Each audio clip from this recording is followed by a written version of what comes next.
This is News Channel 3 in the morning. Good morning, I'm Tauli Anderson. Good Thursday afternoon. Welcome into 17 News at noon. I'm Tauli Anderson. Welcome to this edition of the El Segundo City Council Recap. I'm your host, Tauli Anderson.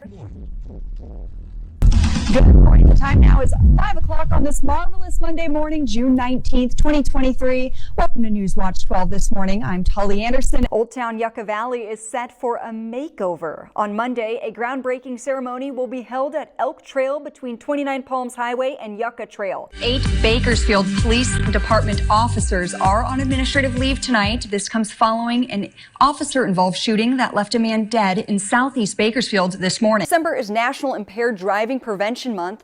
According to the National Safety Council, weekends and holidays can be dangerous times to be on the roads, with Christmas Eve and New Year's Eve amongst the deadliest. The event will be in downtown Klamath Falls from 6 p.m. to 9 p.m. But if you miss tonight, the festivities will happen in July and in August too. Our News Channel 3's Tauli Anderson is in studio with more on the event. Tauli. Hey, thanks, Bianca. Over 100 supporters joined together this afternoon to honor the founding member and activist of the LGBTQ community of the Desert Stonewall Democrats, George Zander. ESPD's Pink Patch Project has raised about $30,000 for Helen's Room, with an additional $8,000 donated to 2 women close to the department who were fighting and successfully beat breast cancer. And early this morning, Mexican National Guard and immigration agents detained several migrants. We begin tonight with a semi-truck pursuit that turned into a brief standoff this afternoon. Now, this pursuit began in McFarland when police noticed a reported stolen semi-truck. It was a successful day 1 of Civic Day. Students are off now preparing to present their projects. We have arrived to day 2 of Civic Day, where seniors at the El Segundo High School have returned to the council chamber to present their ideas and plans. At Station 2 on day 1, it was all about confidence and a mindset for these young girls with 4 stations. Here's the aerial, there's ground ladder. Here at the Juvenile Justice Center here in Bakersfield, the Bakersfield Police Department has started a pilot program. This is a program for juveniles here in Bakersfield, and it's all about a youth diversion program, helping those that have been in trouble get out of trouble. Standing outside King Orchard, where President Joe Biden is here in northern Michigan, he was greeted with a mixed crowd. We continue to follow developments out of the Southland after a Riverside Sheriff deputy was shot and killed in the line of duty yesterday. Coming up on Midday Edition, a U.S. Navy helicopter crashed off the coast in Southern California. Search and rescue operations are underway. All right, if you are interested in grabbing a quick bite before the night ends, there's still time, and we have a link to the restaurants on our website, kesq.com.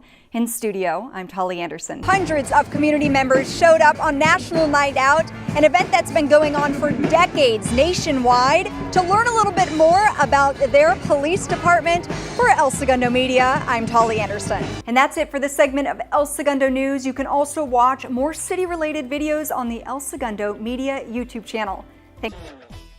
Hello, everyone, and thanks for staying with us here on NewsNet. I'm Tauli Anderson. Hey, Chris, look who I found here. This is former tight end Todd Heap for the Baltimore Ravens. That would be his son that just ran that 79 yards. Preston Heap, he's just a junior. What are you teaching him on the offseason? Hey, thanks to Gideon. Here on the sideline, El Monte Arroyo has another first-year head coach. That's John Argo. He's been with the coaching staff for at least 4 years and has been coaching football for 20 years. I spoke with Jocelyn Allo's father yesterday, Levi Allo. He's been traveling the last month following around Jocelyn and the Sooners and watching some amazing games. Jaden Rashada, Liberty defense definitely was on your tail, but you found those challenges, overcame them with your team. Yeah. Walk us through it. Kern's cardiac kids traveling some 370 miles, hoping to return with a state title in hand. Taylor joins us from rain-soaked Northern California. I heard you earlier, you were saying you were cold. Where are those gloves? Graduate guard Jamari Bouye is really expected to show out tonight. It's been a physical start. How do you keep your team out of the penalty box? As last night was week 10 officially coming to a close, and the Eagles and Commanders went at it for Monday Night Football. Lincoln Financial Field was packed. You see it there. Nearly 70,000 fans turned out.